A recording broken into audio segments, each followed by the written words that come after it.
What is going on, everybody? It is Birdsinthetrap MMA, and today I am back with another banger. Alright, today I'm going to be going over the greatest UFC cards that I will never forget. Alright, starting us off with UFC 269. Almost 5 years ago now. That is crazy. So a little older, but not too old. You know, this was the Oliveira era. This was a very memorable card for me because I feel like this is when Oliveira solidified himself. His only title win wasn't just Chandler after this. You know, he got a real legit win against Dustin Poirier. Also on this one, we had Juliana Pena come up and fluke Amanda Nunes, which, don't get me wrong, I'm not looking back on that with like, wow, man, that was just a beautiful moment. But I remember it. It was pretty crazy. And I could tell you, I was sitting in my friend's hot tub watching this on an illegal stream. You also saw Cody Garbrandt get fucked up by Kaikar France at flyweight. We also saw Sean O'Malley get a KO. I also think Ponzinibbio and Jeff Neal was on the main card, but it was supposed to be Leon Edwards and Jorge Masvidal, so it kind of sucks that we lost out on that one. Overall, this was a great card. Like I said, I could tell you exactly where I was. I remember going into the main event, I was actually pretty confident in Dustin Poirier getting the win, and he almost did, but when Charles won, it was not sour, it was not bitter. It was, I felt bad for Dustin, don't get me wrong, but it was a great moment, and for all of those reasons, this card will live in history for me as a very memorable, great card.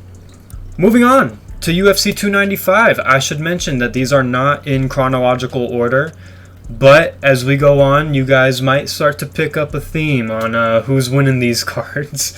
And UFC 295, Prohaska versus Pereira, also featured Pavlovich versus Aspinall on short notice. Two heavyweight class title fights that I was just itching to see. I could not wait for this card. And it panned out that way. I remember it wasn't the most stacked name value wise besides these two fights, but the whole main card delivered. I think you had Andrade destroy Mackenzie Dern. We had Benoit destroy Frivola. Diego Lopez was on this card too. This was a great one. Obviously, the main and co-main both ended in KOs. Aspinall, this was really his breakout performance and the one that really got me on the hype train. Not that I didn't believe in him before, but I remember before this fight I was kind of leaning Pavlovich, but after this one, I knew Aspinall was the truth. And I made a video about how that's the real title fight, and I feel like that still holds true. This was absolutely the real heavyweight title, along with the light heavyweight title, which got won by Alex Pereira in a back and forth fight with Yuri. This was just a great card. I watched this one downstairs in my living room, had a bunch of the boys over. I lost my voice when Pereira won this fight. I was very happy to see him win. Sad to see Yuri lose, but at the end of the day, if I have to pick one, I like Pereira just a little bit more, but that is very close. So this was like watching your dad and your uncle fight, you know what I mean? Like, it was those kind of vibes.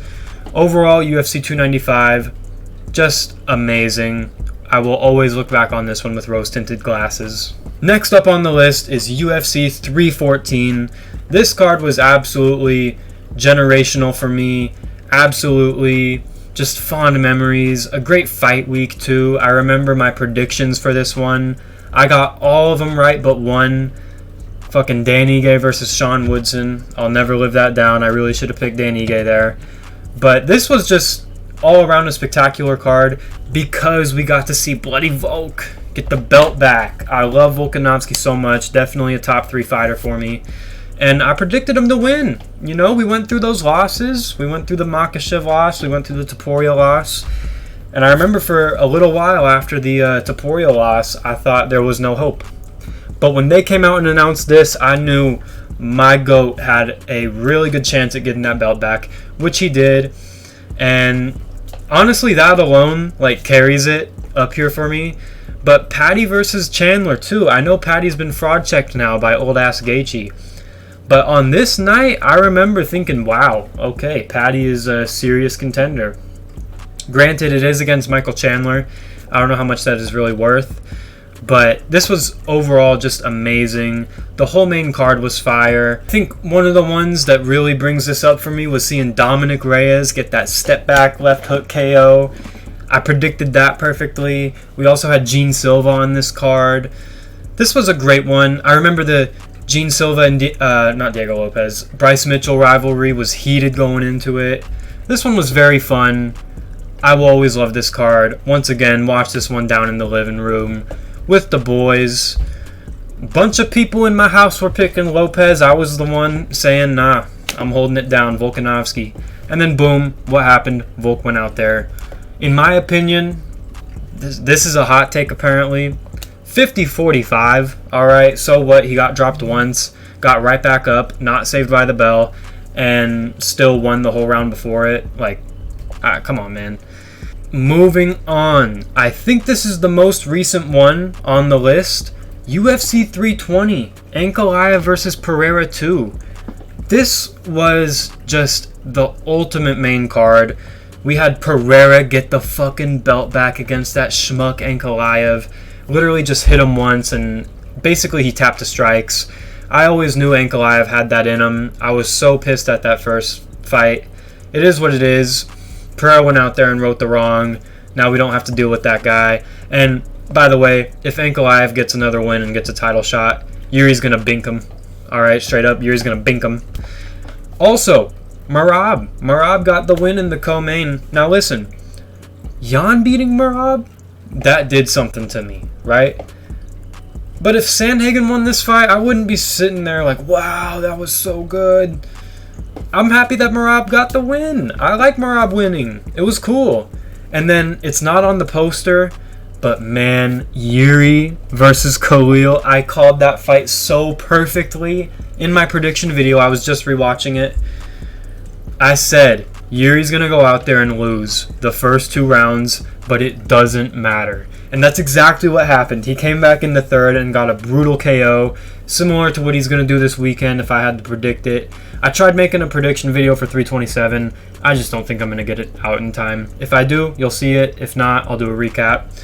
But anyways, this one was overall great. You also had Joe Pyfer on the main card, and you also had Yusuf Zalal beat Josh Emmett with literally the most anticlimactic finish I've ever seen. Like, it was one of the only finishes I've ever seen where Zalal gets the finish and no one clapped, no one got up, everyone just stayed sitting like, oh, okay, whatever. Literally, that's Yusuf Zalal, man. So maybe not that fight, but everything else on this was absolutely crazy. And yeah, I love UFC 320. Moving on, this one has a story for me. UFC 305, Dricus du Plessis versus Adesanya. I had all my boys over for this one. All right, it was one of my boys. It was his birthday, right? We went out and did something, came back and watched this, and I was trying to get all the casuals to understand why you should not like Adesanya, because in my opinion, I know he's lost a few times now, and everyone starts to feel bad for him. I'm standing on business. I still don't like Adesanya. I think there's so many reasons to not like him.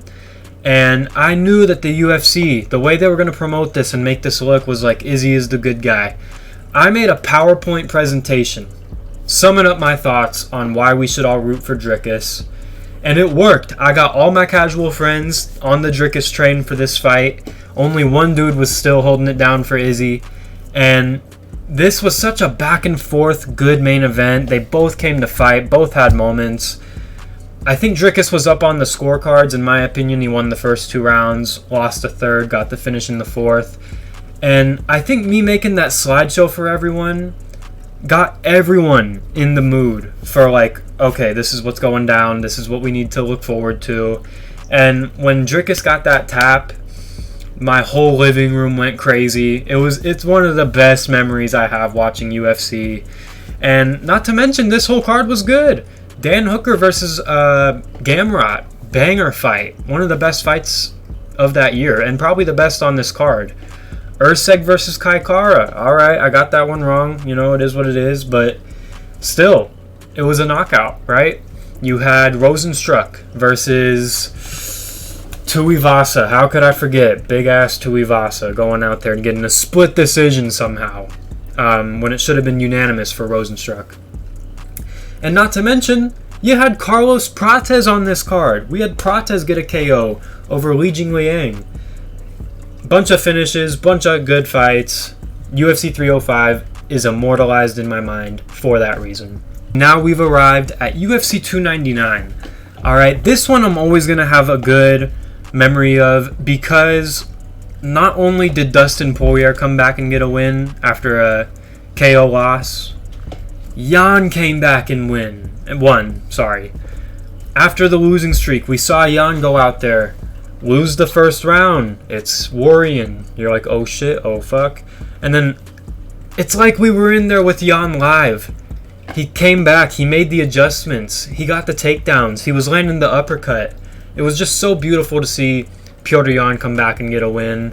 Not to mention Poirier getting the KO win over Benoit Saint Denis. Little did we know how well that was going to age. And also the main event. Don't get me wrong, I think this was an undeserved title shot that really didn't make a lot of sense rankings-wise. But to make up for it, it was a beautiful performance from O'Malley. Multiple moments where he hurt Cheeto. I still remember the sound that knee made. When that knee hit Cheeto, my whole living room was just, oh fuck, how's he up? This was a great one overall. Curtis Blades beating Jelton Almeida on this card.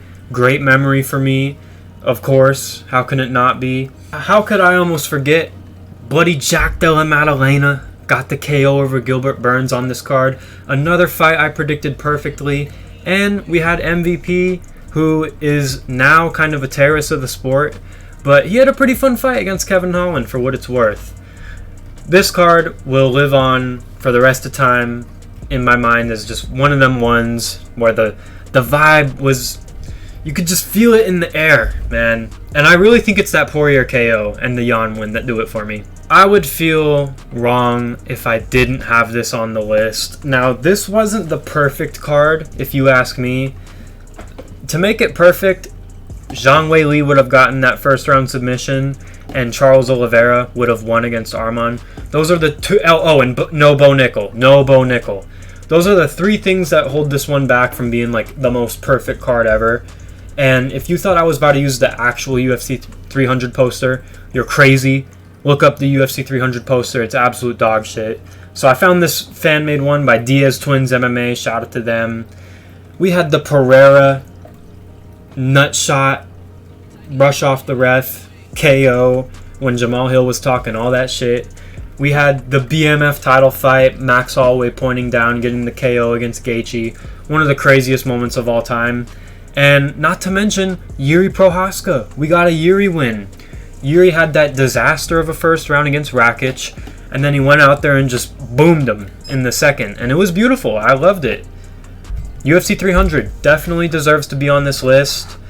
I think the Holloway versus Gaethje may have been one of the craziest reactions I've ever had. I must have jumped like 4 feet in the air. Like, I jumped up and landed on my couch, and I didn't even mean to. It was absolutely absurd.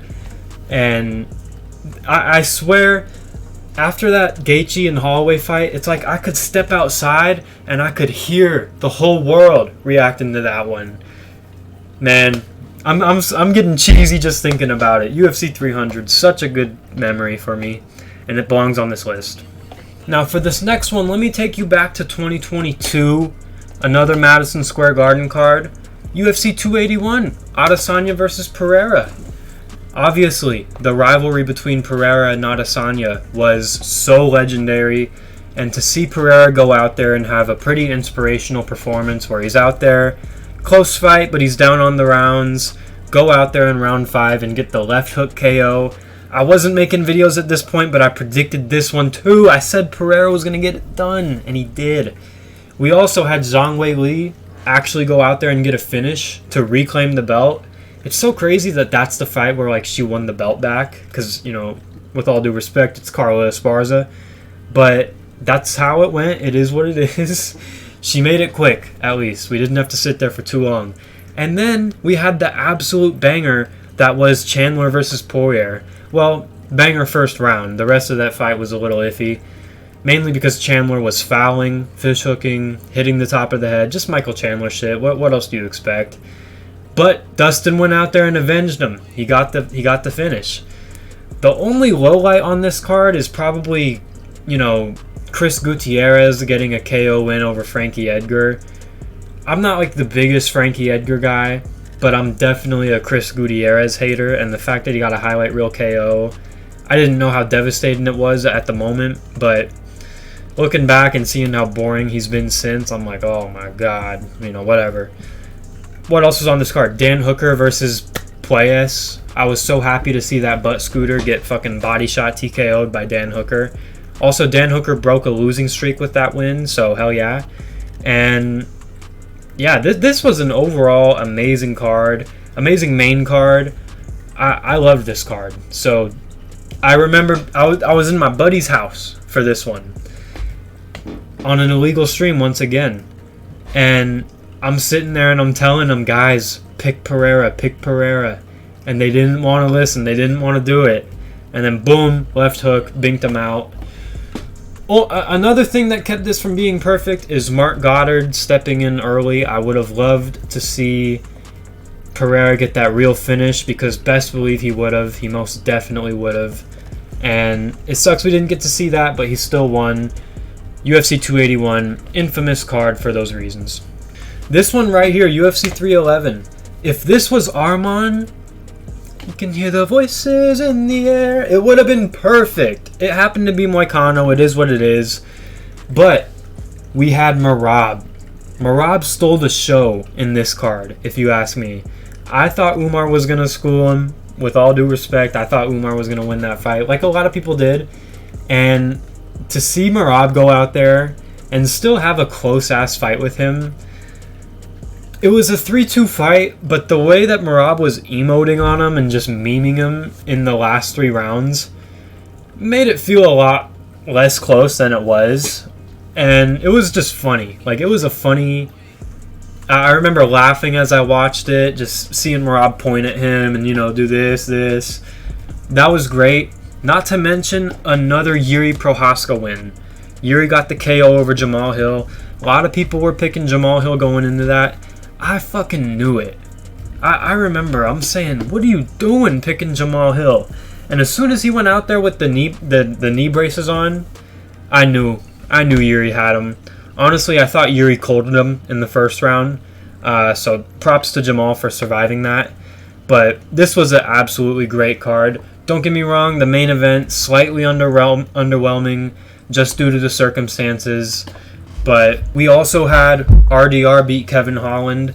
I remember trying to tell everyone, never pick Kevin Holland, even though I am this weekend. Never pick Kevin Holland, pick RDR. They didn't want to listen. He went out there and got the sub. Also, Jelton Almeida had low-key an entertaining fight, which was insane. And I kind of thought Jelton Almeida turned a new leaf after this. No, turns out he didn't. He did not. So, but still, it stuck out, and I'll never forget this card, mainly for Yuri and Merab, and, you know, the meme of RDR kind of being created. And don't get me wrong, Islam's dominant win, final fight at lightweight, was also history-making. It was the 4th lightweight title defense. And for that, this fire and ice ass poster is going to go down in infamy for me. Moving on to UFC 290. This is basically the card that made me want to make this video. When I look back through my years of watching UFC, this might be my most favorite one to look back on. You had Volk go out there and get a TKO win after the super tough fight with Makhachev. I remember thinking he's going to obliterate Yair Rodriguez. It's exactly what he did. You also had Pantoja and Moreno go to war. I think that was a great fight, one of the best fights of 2023. That didn't get mentioned as such, but that was a great fight. And I picked Pantoja. I hate to do it. I got that one right. Also on this card, you had fucking Bo Nickel. Of course you did. But you had Dan Hooker and Jalen Turner go to war. You had Robbie Lawler get the retirement KO, which was awesome to see. I remember being so happy for him in that moment. I'm not gonna lie, I just had to look it up. I don't know how I could forget. Dricus du Plessis coming out party. Pause. Where he went out and beat Robert Whittaker. Pretty much just jabbed him and fucking blobbed on him. Which was a crazy moment. I remember going crazy when that happened. Because I thought Whittaker, there was no chance he was going to lose that one. But that's before we knew that Dricus' style actually worked. So, honestly, this is one of the most, when I look back on it, I'm just in peaches and creamville type of card. I love UFC 290. And like I said, it's one of the reasons I made this video. With that being said, guys, that's the video. I hope you enjoyed. Let me know what you thought of these cards in the comments below. Yes, these are all pretty new cards. I don't give a fuck. These are the best memories I have. These are the cards where I was truly watching top to bottom. And like I said, I'll just never forget where I was and the atmosphere that came with them.